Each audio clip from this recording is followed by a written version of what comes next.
Hello guys, welcome back to my channel. আশা করছি তোমরা সবাই খুব ভালো আছো, আমিও ভালো আছি। তো আজকে তোমাদের সাথে শেয়ার করবো পুঁই শাক দিয়ে ইলিশ মাছের মাথা কীভাবে রান্না করি, সেটাই তোমরা দেখতে থাকো। তুমি নিয়ে নিয়েছি আমি এখানে পুঁই শাক, তারপরে এখানে সব রকমের সবজি, যেখানে কচু, আলু, বেগুন, পটল আর সব রকম ভালোভাবে ছোটো ছোটো করে কুচানো আছে। তারপর নিয়ে নিয়েছি ইলিশের মাথা, ইলিশের তেল, আর এখানে আছে পেঁয়াজ, আদা, রসুন। এই আদা রসুনটাকে আমি ভালো করে বেটে নেবো শিলেতে। তারপরে এখানে নিয়েছি দেখি না 5 ফোড়ন, হলুদ, লঙ্কা গুঁড়ো, জিরে গুঁড়ো, ধনে গুঁড়ো, আর একটু রং হওয়ার জন্য এখানে নিয়েছি কাশ্মীরি লঙ্কা গুঁড়া পাউডার। তো দেখতেই পাচ্ছ, এবার আমি করবো রান্না। প্রথমেই দিয়ে দেবো ইলিশ মাছ ভাজার যে তেল ছিল, সেই তেলটা আমি পুরোপুরি সবটা দিয়ে দেবো। তারপরে দিয়ে দেবো 5 ফোড়ন, এখানে যে ফোড়নটা রেখেছিলাম সেই ফোড়নটা ওতে দিয়ে দেবো, দেখতেই পাচ্ছ।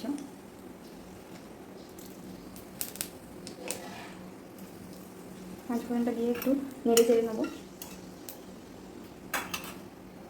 তারপর দেখো যে সবজিগুলো ছিল সেই সবজিগুলো আমি ওই কড়াইয়ের তেলে ছেড়ে দেবো। ভালো করে নেড়ে চেড়ে নেবো, ভালো করে ভাজা ভাজা হতে দিতে হবে এটাকে। এখানে যে কুচনো পেঁয়াজগুলো আছে সেই পেঁয়াজগুলো আমি নিয়ে কড়াইতে দিয়ে দেবো, ভালো করে ভেজে নেবো। তো দেখতেই পাচ্ছ ভালো করে ভাজা ভাজা হয়ে গেছে আনাজগুলো। এবার দিয়ে দেবো পুঁই শাকটা,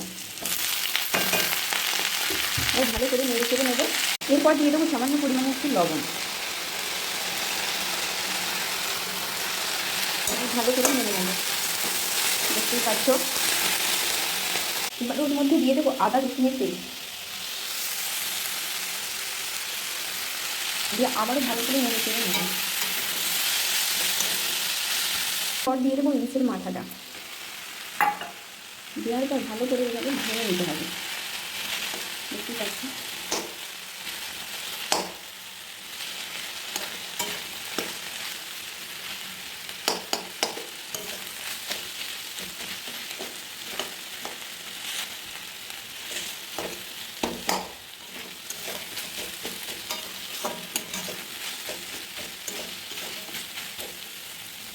মধ্যে যে মশলাগুলো ছিল সেগুলো তোমাদের আগেই বলেছিলাম, তো সেই মশলাগুলো এবার কড়াইয়ের মধ্যে দিয়ে দেবো। তারপর দিয়ে দেবো পরিমাণ মতন জল। তো তোমরা চাইলে একটু সামান্য মিষ্টিও দিতে পারো, চিনি মিষ্টি হওয়ার জন্য। তো এবার এটাকে আমি অল্প আছে এটা ঢাকা দিয়ে রাখবো এইভাবে। তো আমার এই ভিডিওটা যদি তোমাদের ভালো লেগে থাকে তাহলে একটা like, comment, share and subscribe করতে ভুলো না।